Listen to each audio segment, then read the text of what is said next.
Hey yogis, it's Mike. We're gonna do a frog float today. So this is gonna be a nice hip stretch. We're gonna stay down on the mat. That's why the camera angle's a little bit different, yeah? So just moving through the different variations of frog. We'll start on our back. We'll move through half frog once we flip over and then move into a full expression. And I'll of course give you options throughout to help support you, yeah? So a couple of blocks are gonna be really helpful. Maybe a towel if you need that as well, just to put your forehead on. And then if you need anything else, right? Like if you don't have blocks, it can be books with a towel over top of them or something just to support your chest or your pelvis later on. So start on your back, okay? So we'll come down onto the back and we're gonna move into frog pose on the back. And an option to do this is to put your legs up against a wall. So if you're on your back and a wall is there, right? Imagine my feet are on a wall, or without a wall, it's the same thing. And just coming onto your back and allowing kind of gravity to help open up your hips here. So you're just allowing like the weight of the legs to pull open.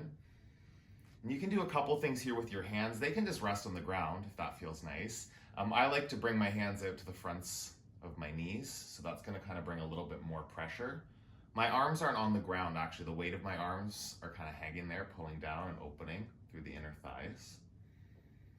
Keeping the same alignment you would in frog once we flip over, right? So what we're looking for here is a 90-degree bend at the hip. So the knees aren't up too much and they're not down too far, kind of in line with hips, yeah? 90-degree bend at the knee as well. So feet aren't in too much or out too far. You wanna have those ankles in line with knees. And then feet as well. So the feet can kind of get loose here, they can kind of hang. You just wanna flex them and keep them active. Another option is hands to inner thighs. So this is a little bit more gentle, yeah? And you can just do that. We'll just be here for a little bit. So this practice isn't really gonna be about moving too much, right? It's gonna be more restorative. And learning how to allow some of these poses where maybe the stretch is a little bit intense, right? A little bit uncomfortable, but still allowing there to be restoration present there. And whatever variation you're in, right? And if your feet are against a wall, that just adds a little bit more support, right? Keep the feet active and pressing into the wall. Your neck is long. You can kind of press the back of your head into the floor, just supporting the neck a little bit. And you breathe. Your eyes can be open or closed, right? If your eyes are open, put focus at one point. These restorative poses where there's a bit longer holds, it's really easy to wander off in thought and get distracted. And put the focus here on the stretch. Like feel that through your inner thighs. Starting to warm it up. Not too much, right? You don't want to force these kind of stretches. You don't want to put yourself in pain. Working in a little discomfort is one thing. And just gradually allowing those muscles to open up. Breathe. Steady ujjayi breath, yeah, through the nose, audible breathing, intentional, present breathing. Take 5 more breaths here.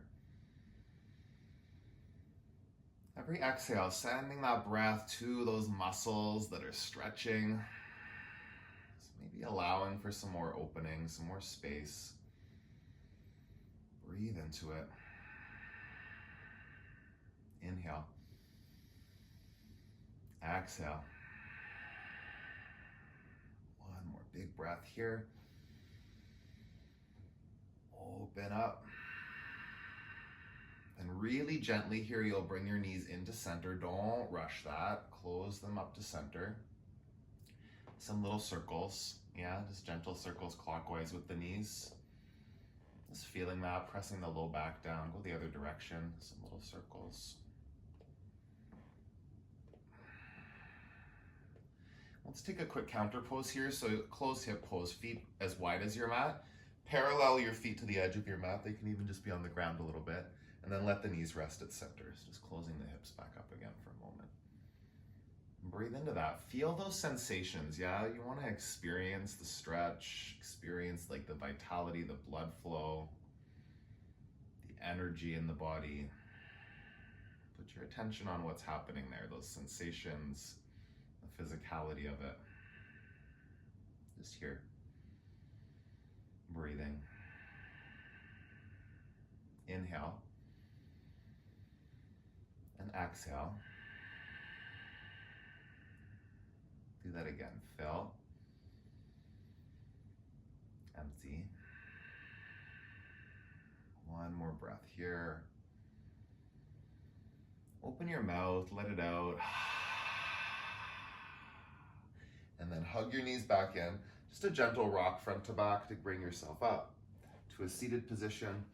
And then we're gonna move over into half frog. Okay, so what you'll do here is you'll flip over and then come down onto your belly, however you get there. So half frog, the upper body is in frog pose basically, right? You're gonna bend the elbows, keep the palms flat on the mat, and then your lower body, one leg is straight, we'll keep the left leg straight, and then on the right side, the same form your leg was just in, right, on your back. You can take one cheek down, and just rest whatever side feels nice on your neck. Keeping that same form in the body, right? So here with the upper body, we're gonna have that 90-degree bend at the elbow, right? So keeping that, elbows in line with shoulders, and then at the bottom, the lower half of the body, right? It's the same thing. So keeping that 90-degree bend, 90-degree bend, 90-degree bend at the hip, the knee, and the ankle, right? And then just breathing. Feel your heartbeat, be in that experience, like hear it. Breathe with it.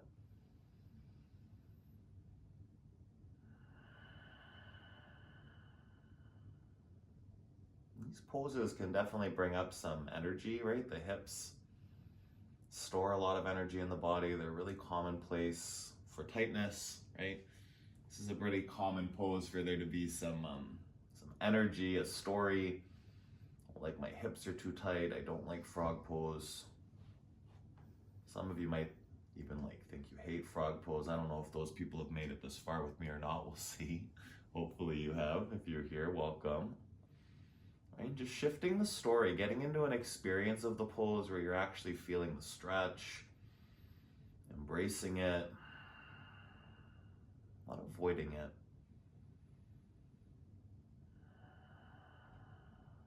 Never allowing yourself to be in pain. It's not forcing something that might cause an injury or strain your muscles or your ligaments or your tendons, right? It's just creating space. Allowing a little discomfort sometimes to generate that space, like opening it up.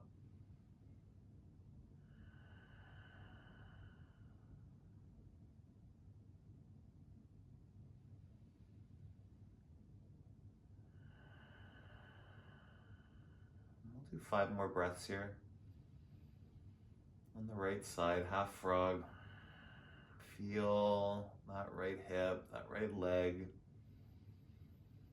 Channel your breath right to those spots that need the support. Fuller breath in. Fuller breath out.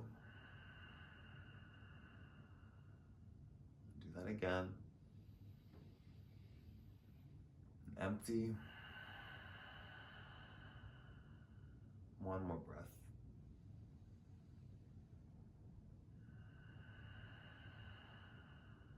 Okay, you'll just switch sides now. So straighten out the right leg. Don't rush any of these transitions, okay? Be compassionate for your body. And then switch the left leg out to the side. Set up all of those 90-degree bends right at the hip, the knee, the ankle. You're not pointing your toes back. They're flexed.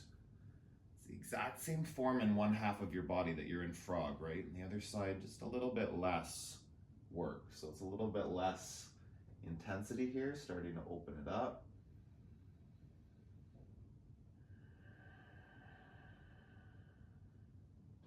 Breathe.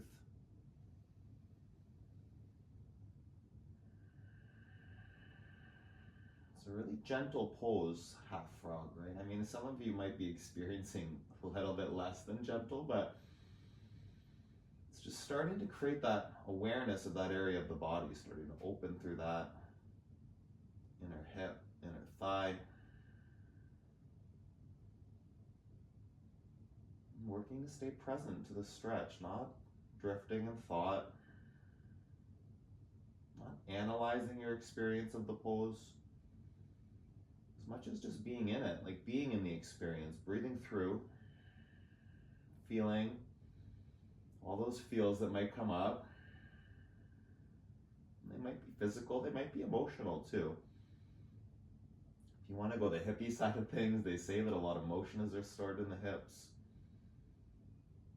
Right? So coming into these hip poses can create an opening there. Sometimes like a floodgates opening, from my experience. Just being with that. Being aware of it, being curious about it, but not distracted too much by it, not analyzing it, not trying to make it mean something. Just breathing. Being in the pose.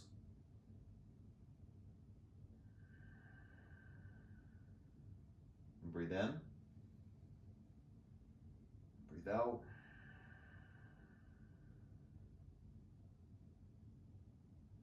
And straighten both legs. You can just bend your knees, bring your chin to center, or one side, it doesn't really matter. And then bend the knees, just let the feet fall from side to side here for a moment. Just windshield wiping the legs, a little release. If you've started to build any tension in the lower back.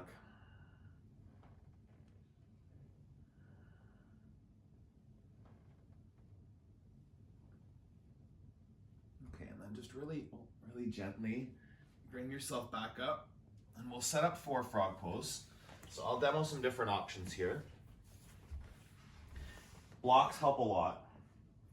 Okay, so 1 or 2 blocks, and again, like I mentioned, if you don't have blocks, like a book doesn't always feel nice, so what you do is if you just take like an encyclopedia or a dictionary and then set a towel over top of it, that'll really like round off the edges and make it a lot more stable. So 1 or 2 blocks, it really depends on you. So when you're setting up frog pose, some other options, some people like the extra padding under the knees, so I'm sorry if I'm at a weird angle, I just want to make sure I'm not cutting my head off. So you can fold up your mat like this. This is one option that a lot of people do. I do prefer this because it gives me more width. I've got long legs, right? So my knees can go pretty wide. The other option would be to fold in the ends of the mat. And this way you can get a little bit more padding even, right? So if you do like 2 or 3 rolls in, your knees won't get as wide, but you can still set up and have the knees just sitting on that extra padding, that extra squishiness, okay? With me on the carpet, I don't really need much. I'm just gonna take it in half like this. I'll grab a towel here for my face. And then where to place the blocks. So different options here. If you have 2 blocks, sometimes that feels nice. So one of the blocks will go across the top of my pelvic bone. Okay, I'm probably decapitated now, but that's okay. So that can like sit right here on the pelvic bone as I come down. The other block can sit across my sternum, my chest bone, okay? So one or the other or both is an option. So what this will look like is as I come down, I'm just gonna set that up. I'll have my pelvic bone resting on a block, and then I'll have my chest resting on the block.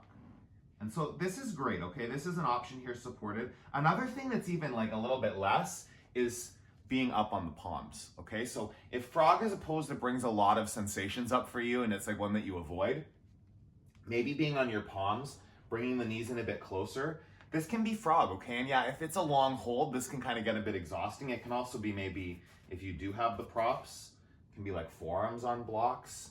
So just trying to find a way to be in the sensations of this, because I still feel this in my inner thighs, not as much because I have a pretty open frog pose, right? But so that's an option, just bringing in some support here. If you're like wide open, maybe you came to do this frog flow with me because you just love frog and you can't get enough of it. So then just be in that like opening, right? You can come even deeper. I'm just gonna come back a bit to make sure I'm still in the frame, right? And for me, I can take my knees really wide. I can almost get my pelvis down to the ground, not quite, but just feeling that. Like, and for me, I love this pose now, and it took me a while to get there. I didn't love it at first. But again, 90-degree bend, knee, ankle, hip, come down. It can just be on your forearms, right? And if you've got the openness and you don't need the props and you just want to feel that big inner thigh opening, that hip stretch, then you come down, cactus the arms. I've got my chest resting on the ground. And just checking in with the hips. A really common misalignment in frog will be to come way in front of the hips. Okay, that puts a bit of a strain. I don't like the feeling of that in my hips. And then the other misalignment often is to come back too far, right? So sitting way behind, and again, that puts like a pinching in the top of the hip crease. So trying to keep that alignment, 90-degree bend, your knees in line with your hips. And then just settle in. And catch yourself here if you start to like wonder how long it's gonna be. start to wish maybe that it was over sooner than it is. And just checking into the sensations of the pose. Feel them. Right? Maybe they're uncomfortable. Maybe they're blissful. Depends on which yogis out there watching this and where you are in the practice, right? Where you are in your experience of this pose specifically. And the story you've told yourself maybe about it before, if you have. And the poses you try to avoid, the poses in your practice that are uncomfortable, that make you want to run away, it's where the most growth potential is. Right? The poses that challenge you. Poses maybe you don't always look forward to doing. Where there's potential, there's possibility for something different. Like physically, potential to open up those tight muscles, those tight ligaments. Finding space, creating flexibility. For some of you, it's a mental practice, right? Like if you're always giving up on yourself, never following through with things, never finishing things, like being in a frog pose and staying the whole time, that's an accomplishment. You might fidget a little bit. Some of you might even come all the way out of the pose for a second in your story, right? But then you just come back and you begin again. That's the work. You can switch your ear at any time.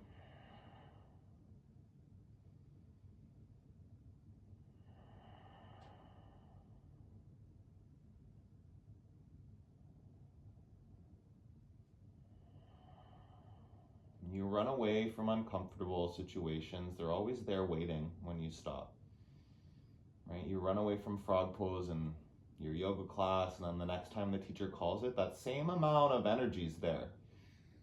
The I can't, I don't want to, I hate this pose, it's too hard, my hips are too tight, this pose is miserable, the teacher's mean for calling that pose, they're in it too long, like all of that agitation that can pop up. You can really choose to tell yourself that story, or you choose a different story, one more empowering. Like you can stay through the discomfort. You can breathe through it. I know my breath has carried me through like a lot of challenging situations, just getting present, feeling my feet, feeling my connection to the earth, and then getting into my breath. Even when I want to run. It's an anchor. Stay with it.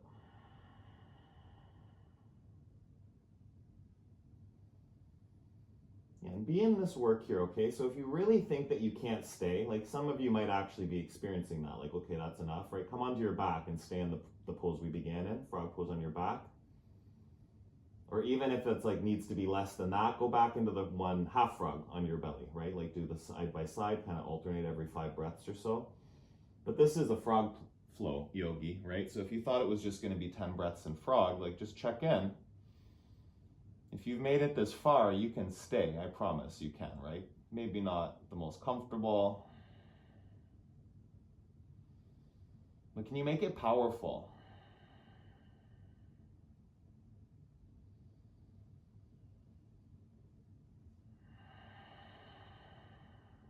The moment you want to run away, the moment you want to come out, that's where the work begins mentally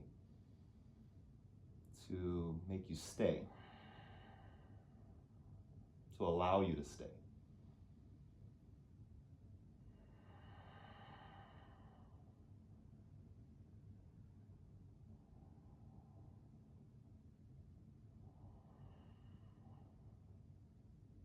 I can assure you I'm experiencing some sensations here in my inner thighs, right? Feeling them. Some wobbling might start happening, some shaking. Agitating thoughts might start to come in, right? Be aware of that. Isn't that fascinating? How curious. What can you do about it to bring back that sense of ease? Ease through all of those sensations that might be present.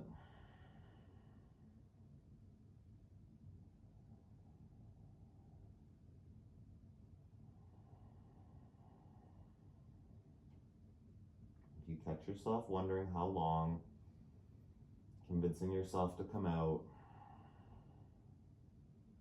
see if you can stay. See what's possible if you stay. Not suffering through it, not in pain and miserable. That's not the work. Finding ease in a moment of discomfort, that's really beneficial.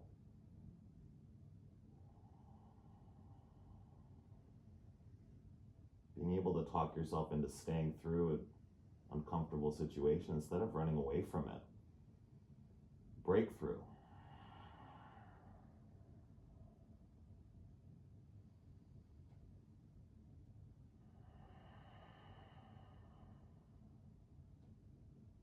Breathe in. Breathe out. 5 more breaths. Make them really generous. Not like hyperventilating through those last few so you can pop out. Feel, is there like any more space to go deeper? I'm lying flat on the ground. I can't go any deeper than this. Right? And find that if there's a millimeter more space you can take it. Feel it. Breathe in. Breathe out. Okay, take one more breath. Don't rush out of this. Stay right where you are, Yogi. First, bring your hands in near your shoulders, near your low ribs. And then come back up the front half of the body, okay? And then you really don't want to rush out of this. This is not the time to speed your way out of the pose. Take your knees in a little bit closer. You really want to allow yourself to feel that. So unroll your mat if that's rolled up. And then just come up to a seated position. Sit your legs out in front of you. And just allow your body to feel that in the hips. Feels nice. You can give your legs a little massage if they feel good.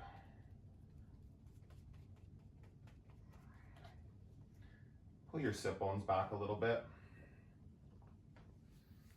Just gently fold over your legs as far as you need to go.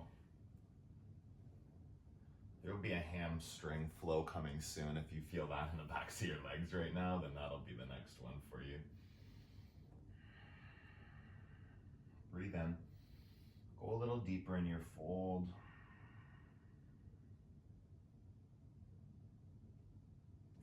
Come back up to sit. Sit up nice and tall here. Bring your hands to your heart center. Take a breath in. Take a breath out. Thumbs to the center of your forehead. Together we bow and say, Namaste. Thank you, Yogi. I hope that felt good, okay? Maybe it didn't feel the greatest, but I acknowledge you if you stayed this far with me all the way through, and just allow yourself to experience that sensations in your hips. Do this every once in a while. It's a really nice practice. Just if you've got tight hips, it's a great way to open them up. So have an awesome rest of your day. Stay connected to your yoga practice. Keep nourishing your body. Keep flowing and staying connected to your practice. I will see you again really soon.